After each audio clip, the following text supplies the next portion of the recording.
and a security consultant around the country. He's the founder and president of Personal Safety Training Inc. And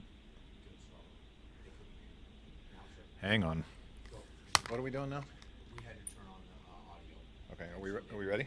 They hear this now. And welcome to Crime Time. This is Crime Time Podcast Episode 57. I'm Dr. Steve Albrecht, joining you from the Axe Media Group studios in Springfield, Missouri. For this hour, I'll be talking with David Fowler. Dave is from Idaho and a self-defense expert and a defensive tactics trainer and a security consultant around the country. He's the founder and president of Personal Safety Training Inc., and you can find his website at personalsafetytraining.com. Got a number of books there, got a number of training programs, and I'm looking forward to talking to my friend Dave. So thanks for listening to Crime Time today, where we talk about crime and crooks and cops and personal security. We'll talk about some dangerous people and lots of heroes, and we'll even mention a few stupid crooks. Most importantly, I'll talk to you about what you can do to keep yourself and your family safe from crime and violence. As always, you need to be vigilant at home and in your neighborhood and in your community, at school and at work and even on the road. This show exists to make you feel more empowered, more secure, and more educated on security issues and the criminal justice system. As background, I worked for the San Diego Police Department for 15 years as a patrol officer, a reserve sergeant, and a domestic violence investigator. I now teach training workshops focusing on human resources and employee coaching and workplace violence and security issues. I've written 24 books on business, workplace violence, police subjects, and guns, all of which you can find on Amazon. You can always reach me at my website, crimetimeradio.com, or you can send me an email, connect with me on LinkedIn at Dr. Steve Albrecht, and you can follow me on Twitter at Dr. Steve Albrecht. And you can find past episodes of the show on SoundCloud.com, and new ones, of course, post every Tuesday at this time on YouTube. So, David, thanks for joining me today, my friend. Yeah, thank you, Steve. I'm honored to be on your show. So, yeah, thank you very much. I was just thinking about 9 years ago, probably about, I don't know, a couple hours from now, you had sprayed my face with pepper spray in Las Vegas, Nevada, and I was rolling on the floor in agony as I went through your OC pepper spray training program to be an instructor. So thanks for teaching me all the stuff I needed to know about pepper spray. I could have done without the spraying part, but now I've sprayed it so many times that I now put it on my eggs. Oh, nice. So tell me about your background comes out of martial arts, and I know your story. When you were a kid, you got beat up pretty good by some guys, and you said this isn't going to happen again. Steve, that's exactly right. Here I am, a 12-year-old kid in the Northwest. I grew up in Washington State, and then eventually migrated over to the next state of Idaho. But like a lot of kids, we get picked on, we get bullied. And one morning at the bus stop, I happened to be at the wrong place at the wrong time, and car pulls up, four guys, 17, 18, 19, definitely older than me and my three friends who were 11 and 12 years old. And, I tell people almost every week, when you don't know what to do, you often freeze, and we're seeing that every day in America with violence and aggression. So we didn't know what to do. And these guys were calling us punks and MFs and this and that. And we stood there. We stood around. The best defense is to not be there when the attack takes place. And so these guys eventually got out of the car, started pushing us around. And then I opened my mouth, and I became the target of the four of them. And so as I went to the ground and went into the fetal position and they pummeled me, my three friends just stood there and watched. Can I fault them for that? No, they didn't know what to do. Eventually they were done pounding on me, and they got in their car and they left. A random act of violence. I was hurt. I wasn't broken. When you're broken, you go to the hospital. But I was hurt, and I was humiliated. I was shamed. I felt rejected. All the victim stuff that happened. Sure. And for weeks and months after that, I'd relive the event. As what we know. Post-traumatic stress. And made a vow. As a 12-year-old kid, that's never going to happen again. So my answer as a boy was, well, you learn karate, you get involved in the martial arts. So I did. And fortunately, my parents encouraged me and paid for the lessons. And I was the karate kid before, kid karate classes were popular. I was the only kid in our adult class, and went on to compete. And I started off, doing, the semi-contact stuff in tournaments, and then eventually got involved in full contact karate, and became a karate champion. Went to school, for criminal justice, and found out that, man, I couldn't make a living being a karate champion. I take championship fights for $500 in expenses. You can't feed your family on that. I had a No. karate school. It didn't make any money. And so ended up doing security services for a hospital in Washington State. And the whole training thing just kind of evolved. It evolved from that. You know, I didn't wake up one morning and go, hey, I want to be a security and a police instructor. It just kind of happened. But through the whole, you know, Steve, through the whole martial arts training, you know, it was more about building the confidence and the self-esteem and the character. As I look back now, than it was about the whole fighting thing. You know, that was the effect of it. But yeah, it's been an interesting road, and you know, guys like us, here we are today. You know, just trying to help people, you know, through what we've learned through trial and experiences, and you know, a constant desire to learn and grow and to help people. So, Dave, if you look for your career now, you were probably 10 years ahead of mixed martial arts fighting. That might have been something that you had went into and been on TV and all that good stuff?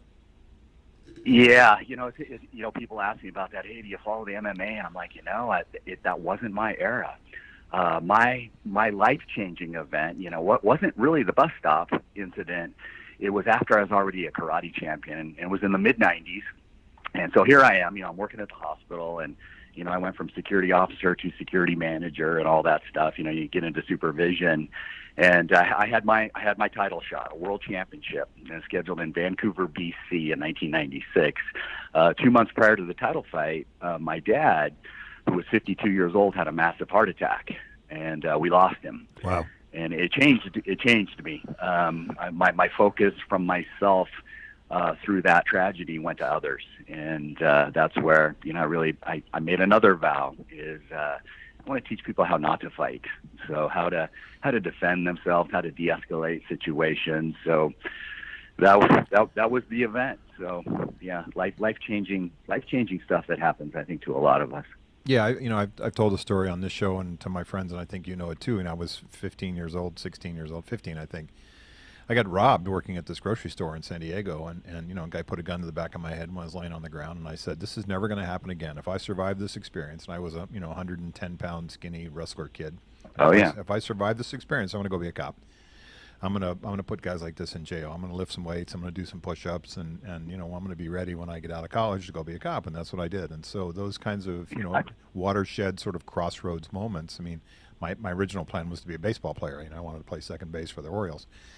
And that experience said, you know, there are predators in this world, and you know, we need to keep ourselves, you know, away from these guys. And you know, you and I in our world are saying, how do we stop these people from harming our clients, our friends, the people we care about, and our families? So, Dave, one of the things I think that's people really don't know, and maybe they see it sort of on the periphery if there's an event, is how dangerous healthcare environments can be. And you talk about it in Washington, but you know from your experience and as a trainer, you've been to healthcare facilities, clinics, and emergency rooms, and you know, on a Friday night or a Saturday night at midnight, these places are dangerous spots. And you look, you know, at the evolution from your day and my day, you know, where the thought of having armed security inside of a hospital emergency room would never happen, and now that's just how it is. Exactly. Oh, exactly, Steve. You know, so our training company, that's what we specialize in, workplace violence prevention. And our client base, I don't know, gosh, 80-90% of it is healthcare nationally. And so, you know, we'll meet people on planes, trains, and automobiles as we travel, like you do, you know, especially prior to COVID. You know, that's another topic. But, you know, people would ask you, so what do you do for a living? You travel a lot. And I say, well, we teach violence prevention. Well, that's interesting. Who do you teach that to? And we say, well, mostly healthcare. And people, you know, they tilt their head and go, really? Healthcare? And then I'll ask a question. They go, oh, and the question is this: who wants to go to the hospital? Right. Nobody, right? Nobody wants to go. So automatically, you've got people who are in crisis. They're stressed, and now add on to that having to wait, substance abuse issues, mental health issues. It's a cocktail for conflict. And today in healthcare, you know, you think about it, Steve. All violence and aggression ends up at the hospital. Right? Police are involved in a shooting. They get hurt. Somebody gets hurt. It all goes to the hospital. You make a statement, you're going to hurt yourself. That's a trip to the hospital for a psychiatric evaluation. So it's, you know, you got departments, obviously, like, you know, the emergency department and psychiatry, mental health that are prone for it. But really, patients are throughout the medical system, and so there's issues everywhere. The current statistics nationally, per the Bureau of Labor and Statistics, is that healthcare has the highest level of non-fatal assault for any other industry in America. It leads all other industries by like 5 times greater. It's amazing. And, police officers get killed way more than healthcare folks, but the non-fatal assault rate it's off the charts, and most of it's unreported. So it's crazy. It really is. And so that's our focus, is to go into hospitals and private corporations like you and teach people how to communicate, right? How to recognize that a person is escalating, and then ultimately how to de-escalate them so we don't have to get to a combative physical altercation. However, we teach that piece as well. How do you defend yourself? How do you defend others? How do you control somebody who's out of control? That's our focus in the workplace, Steve. At Dave's website, personalsafetytraining.com, you can see his EVADE programs, AVADE, and he has a number of orientations around the EVADE program. Dave, when you look at healthcare, I think one of the things that you really hit on, which also I don't think people get outside of healthcare and even inside healthcare, is why don't you report when a patient has assaulted you? Why don't you report when a patient has threatened you? Why don't you report when a family member has assaulted you or threatened you, or somebody coming in off the street who's a drug seeker or something like that? And the answer is, it goes with the territory. It comes with the job. Right. So you look at healthcare, right. and you talk to clinics and ERs and nurses and techs and people like that in your client base, and they actually think it's sort of part of the job. It's part of the job description. I always find it really unusual to talk to healthcare people, and it's admirable, but it's wrong, that they somehow think being assaulted, threatened, spit at, kicked, punched, bit, whatever it is that happens to them is somehow part of their job description, whereas you and I in another job would never tolerate that. Exactly. Yeah, there's a lot of mindsets and paradigms around why we don't report. So the common one, you said it's just part of the job. Reality states, no, it's not part of the job. There's only 3 jobs that get paid to experience violence, right? Public safety, law enforcement, security, the military, and then professional fighters. Those are the jobs. So in healthcare, it's interesting that paradigm is taking root. And I grew up with Nancy Nurse, my mom. She was a nurse my whole life. She retired just a couple of years ago, and hence that was kind of a segue to get involved in healthcare security. But the other paradigms, besides just accepting this is just what we have to deal with, is the fear of retaliation, a fear of I'm not doing my job adequately, broken systems of reporting, and in some cases, some emergency departments, I'll ask staff and they'll go, "Gosh, Dave, if I had to report, every verbal abuse that I got, that's all I would do." And so it's an interesting phenomenon of underreporting in healthcare. It really is, and that's one of our battles. We go in and train trainers or teach staff. Basic training is I'll tell them I'm going to preach on reporting for 3 days, so that we got to shift that. Because then you got the data. That's when the C-suite can allocate resources. To get that armed officer, get a law enforcement officer in the ED over the weekend, to get the resources so that we can make a difference. When you look at healthcare as an entity in California, they've really been put on notice in the last, say, decade or so, especially by OSHA. The Cal OSHA and Fed OSHA about workplace violence in healthcare environments, where they've had to mandate training, they've had to mandate security, physical security guards at the point of a sword. For the feds have said, look, we've had enough of this, the statistics and the things that go on in these healthcare environments. At least California, from the healthcare clients that you have there, and what I have seen, has really had to step up, not because they wanted to particularly, because it's a huge priority for them. I think it's, security's low on the budget list sometimes until there's an event. But right. There's a mandate now by the state government and the federal government that says you've got to take care of your employees in healthcare. Absolutely, Steve. In the mid '90s, California came out with a law, a state law, for healthcare for the prevention of workplace violence, and the law has amended over the years. And just recently, 2 years ago, like you said, they really put some teeth in the law. And if you don't do the training, you don't report, there's going to be some consequences, some fines, etc. There currently in America, there are 9 states that require healthcare train their staff in the prevention of workplace violence. Legislation's been introduced for a national law via OSHA.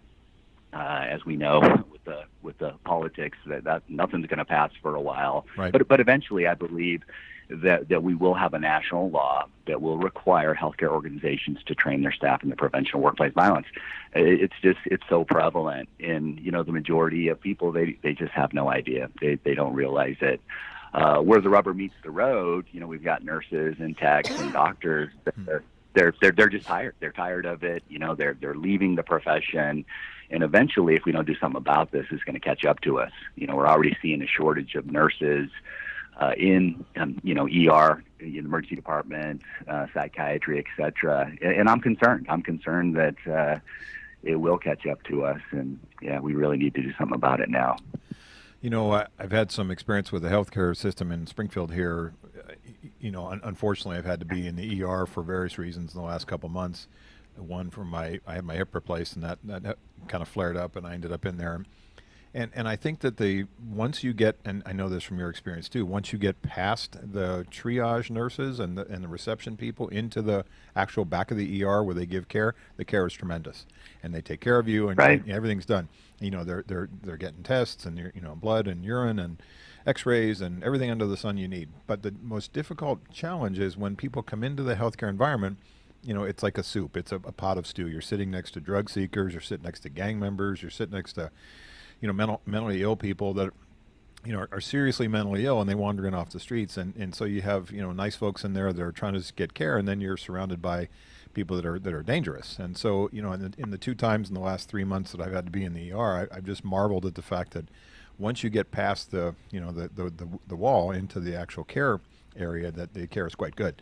But that's that open area where everybody under the sun comes in, homeless, mentally ill, gang members, etc., off the streets and mixes in with everybody else. And I feel for the security people, I feel for the staff, and so this triage model that we have for healthcare, I think that's the weak link, that handoff from front of the lobby to the back of the ER. Exactly. One of the benefits, and it's a tough one to say, but one of the benefits I think we've seen from COVID is that hospitals now are having to restrict access. So your patients are still going to get in, to the emergency department waiting area, but they can't bring their friends with them or family. Right. So it's a pro and a con. I can't have my family members with me. But we also you just get less trouble that way. So what we saw, with the pandemic when it started, hospitals nationally said, we're restricting access. And, we saw a dip in violence because, more people, more problems, more issues. But now what we're seeing, it's coming back. And the reason I think it's coming back is, hospitals are still restricting access, but our mental health population in America, you isolate people and, they don't have access to drugs, whether those are prescribed or not prescribed. Right. We're seeing a lot of volatility. But you're right, Steve. Overall, it's a cocktail for conflict because you got a bunch of diverse crises going on, and then just average Joe. The average person going in. You're in the middle of this, and so. Interesting times we are in for sure. So you look at the COVID piece for you as a trainer and me as a trainer. I haven't been on an airplane since February. I mean, everything's Zoom now. And Right. what I still get, and a lot of my clients are libraries, and so there's conflict kind of similar to what you see in healthcare and other kind of retail, customer, taxpayer type of things where, there's this conflict over the mask business. So now here we are, Right. 10, 11 months into this mask business and the mandates. And there are still people that make it a political argument with the staff who really doesn't care. They don't want to hear your opinion about the election or the mask. They just want you to wear your mask. So I have a lot of Exactly. conversations in training, which is, can we provide services to people that don't wear masks? And the answer is no, but sometimes we have to do the best we can in terms of our employees, in terms of space and distance and hygiene and masks and things like that. So how do you, as a trainer, discuss the we have to serve people who come in even if they're not following the mask mandates? What's your discussion with your clients about that? Oh gosh, the whole mask thing. You're right, Steve. So not only have we seen, verbal aggression, threatening behavior, but for goodness sakes, this whole mask issue has turned into physical assaults, shootings, murders, because people, they just don't want to be told what to do. And so how we address it, I'll give you a couple examples here. Is one, just in the approach. How we de-escalate individuals.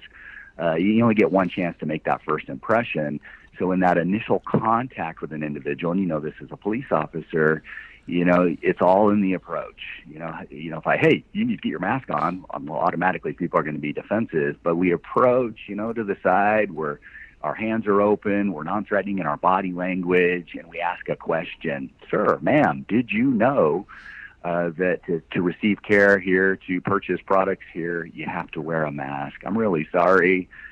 But just coming across as a human being, and we all know that tensions are high. People are so ready to be offended, but we're part of that equation as responders. Whether it's healthcare, it's a librarian, a corporate worker, you're in the equation. So that's one piece in it.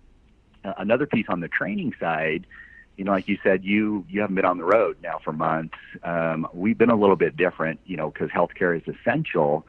But we are getting some hospitals are pushing back, saying, well, we don't want to expose staff to COVID in training. I'm like, well, that doesn't make sense, because I think they're going to be more exposed in the emergency department. Right. And what isn't, so we don't train them. So now we got a higher risk of them being injured because they're not response able to respond to situations. I've been on some national calls about it. As far as social distancing goes in healthcare, that's an oxymoron. How do you provide care, put the blood pressure cuff on from 6 feet away? Exactly. You don't. Exactly. So we'll be in Boston next week at a healthcare facility with an open seminar with a bunch of different hospitals represented there.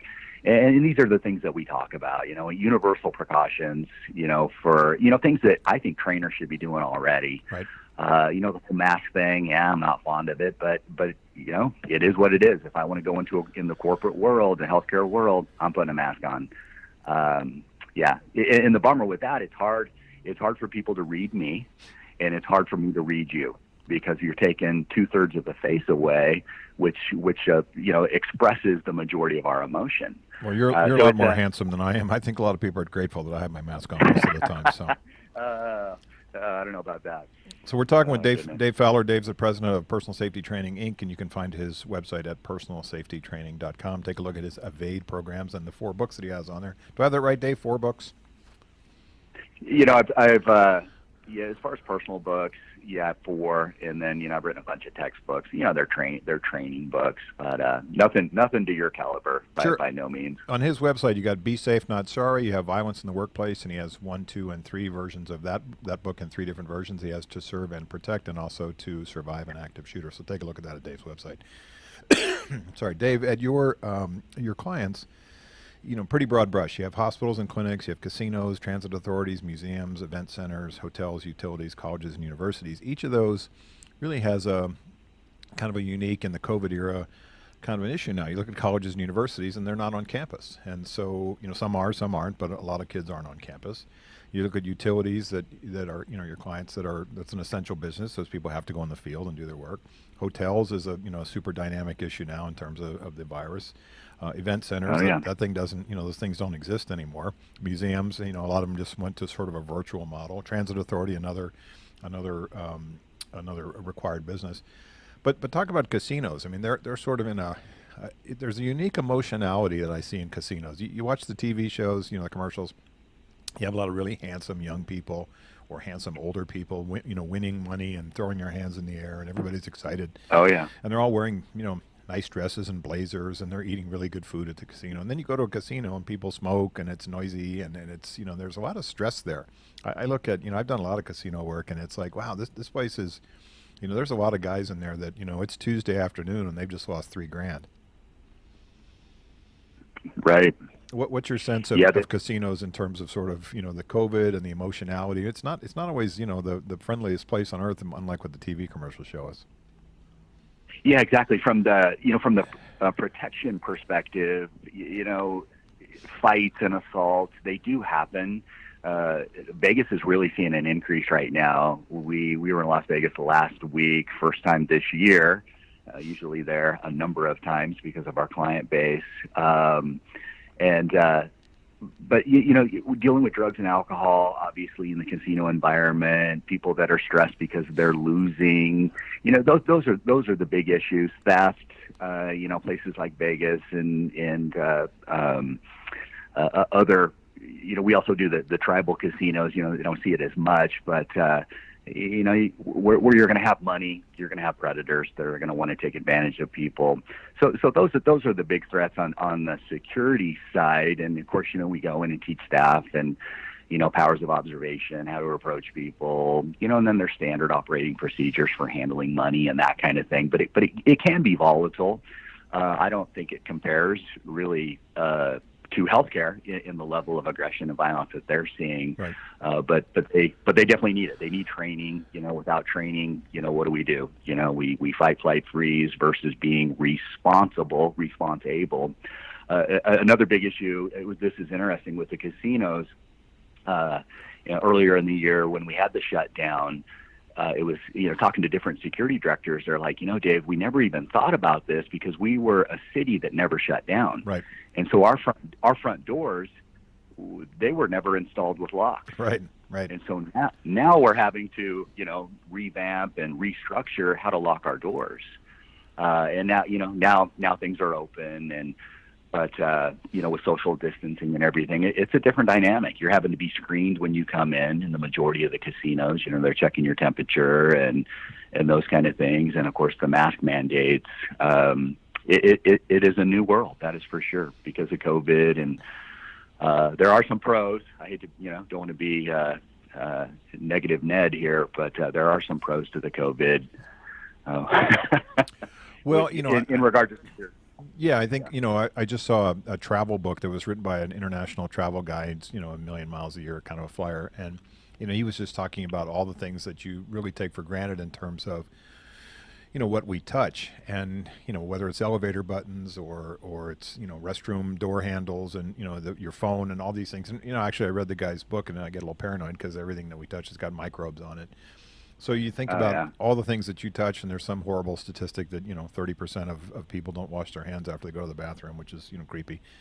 And right. one thing about the pandemic is really not only does it help us in the COVID piece, but also the flu season piece, which we're coming into. And so I don't discount the I don't discount the value of a lot of these preparatory safety precautions, especially if you have the kind of work as your clients do, which is high human contact, a lot of people through facilities, either as customers or patients or taxpayers or whatever it is. So that part, I think we'll get some benefit from the COVID in terms of maybe just advanced hand washing and other things that really protect everybody from all the stuff that's spread around. Right. Yeah, Steve, and our universal training precautions, like most people, I had to post a COVID page on the website, and it's still up there, and with some videos on how trainers can conduct training in the midst of pandemic, right? So if violence and aggression isn't going anywhere, we still need to train staff. And so and these precautions, I think they're not going to go anywhere, and I think it'll just be the standard, even student to instructor ratio. And we used to do classes, we'd have 24, 30 people. We're lessening that so we can keep the social distancing, having everybody wear the nitrile gloves. You think about that as a police officer or a security officer. Would you ever go hands-on without gloves on? And we go, well, heck no. But then we get to the training environment and we don't wear gloves. Right. So just these little things. And, I'm also advocating wearing long sleeve shirts. We're teaching how to do a takedown or handcuffing, those kind of things. There's going to be some contact. And so let's minimize the skin exposure by covering it. We'll have clients that go, well, we want to do all this. We want to do it virtually, and we don't want anybody touching one another. And at this point, I think that's impossible. I really do. How do I teach you handcuffing without putting the handcuffs on, or a takedown without doing the takedown? And then I have to laugh and go, okay, you're an essential worker. You're dealing with violence and aggression on a daily basis, and you're more concerned about the exposure to your staff that are following PPE requirements, universal precautions every day, but you want to expose them to violence and not give them the training. So, oh yeah, that's my. I'm on my soapbox, but that's my rub for sure. Let's talk about, speaking of skin contact, let's talk about pepper spray for a bit, because I want to get your take on it. I'm a big fan of pepper spray. I think OC pepper spray is really a useful, self-defense weapon, and I think a lot of people don't understand it. I also want to thank you, David, for introducing me to Eduardo Montez, who's one of the best pepper spray, besides you, one of the best pepper spray trainers I've ever seen. Really a good dude. Absolutely. So you look at pepper spray and you say, I think at least when I was living in California, it had kind of a modality, which is, well, you have to take a class and you have to get the certificate from the state, back in the 70s and 80s. And then they came through and said, well, this is ridiculous. I mean, this stuff sells at Walmart and you can get it at the sporting goods store and things like that. But I still think there's a mindset with people that they don't understand how pepper spray works as a protective weapon. And I think, if I look at my daughter, who's 27, and I got pepper spray for her as soon as she turned 18. I said, here, put this in your purse, but don't keep it in your purse, keep it in your hand. And I think there's a whole mindset, especially for women, which is, well, I have this on my key ring, or I have it in my purse, and it's the little lipstick size one where the OC is not strong enough, the concentrate is not strong enough, and I can't get access to it. And I've never actually sprayed it to see if the spray works, and I've never actually, I know this is your advice too, I've never actually tested it on myself, a little dab on it to feel what it feels like. So talk to me about kind of a mindset for the average person if they were to think about pepper spray as something to carry on their person. Yeah, great question, Steve. And gosh, you hit on the keys there. It's a false sense of security for people. I have it in my backpack, I have it in my purse. It's in the car. It's not in your hand. And so in a self-defense situation, if it's not readily available, it's no use to you. And if you haven't sprayed it, you don't know what's going to happen. And see, these are just the common things that people they don't understand. They're unaware of that, and so hence it's a liability to you versus an asset to you.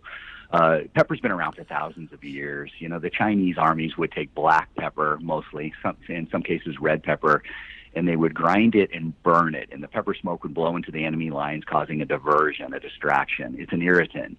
The samurai, the Bushido, would also grind pepper and blow it into their opponent's eyes.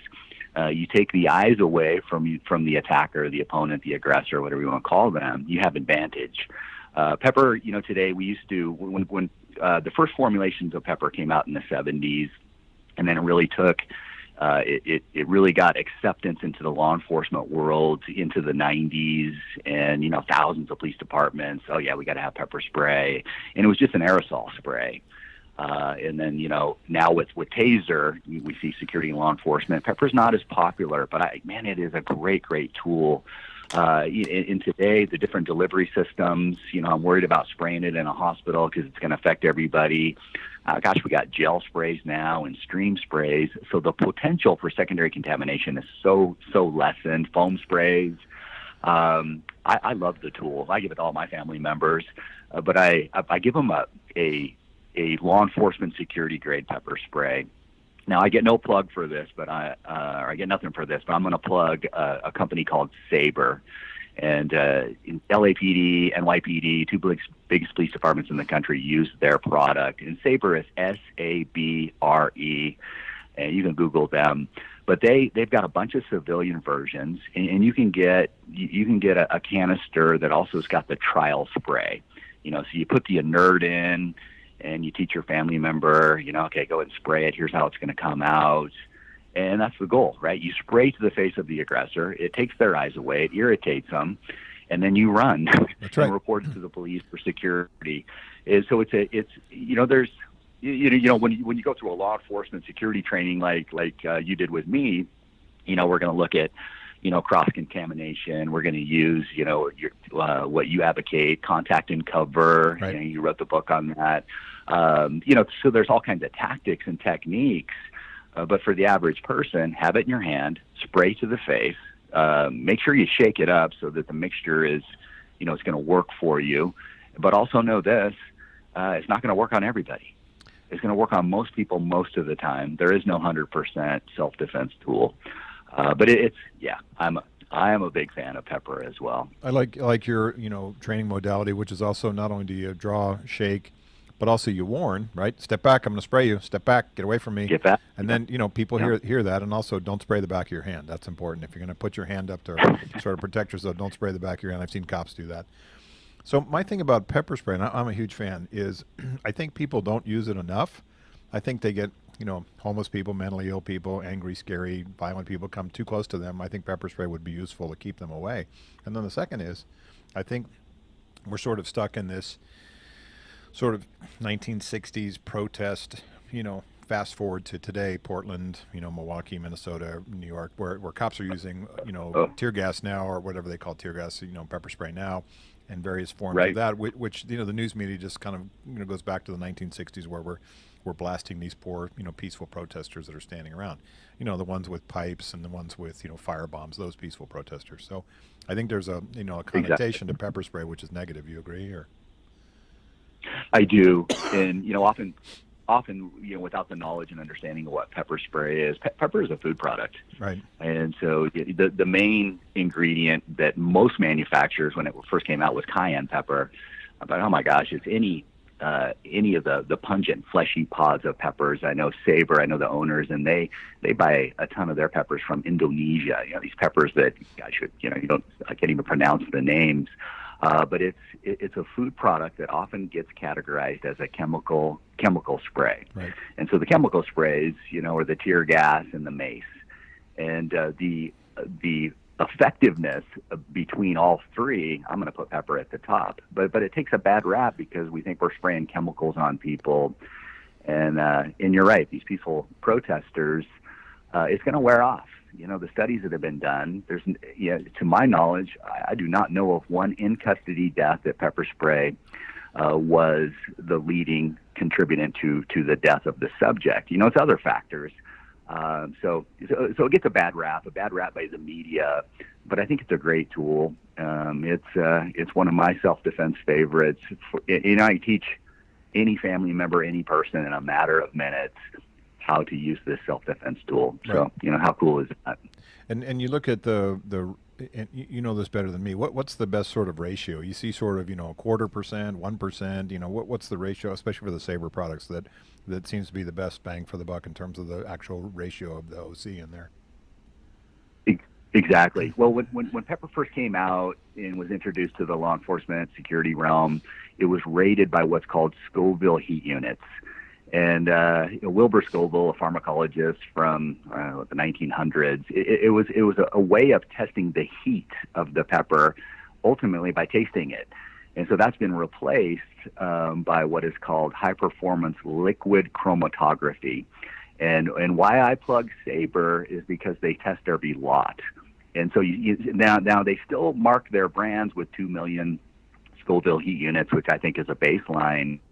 But the capsaicinoid level is really what puts the pungency in the spray itself. That's right. What's extracted from the capsicum. So you hear this term OC. Well, what's that? It's oleoresin capsicum.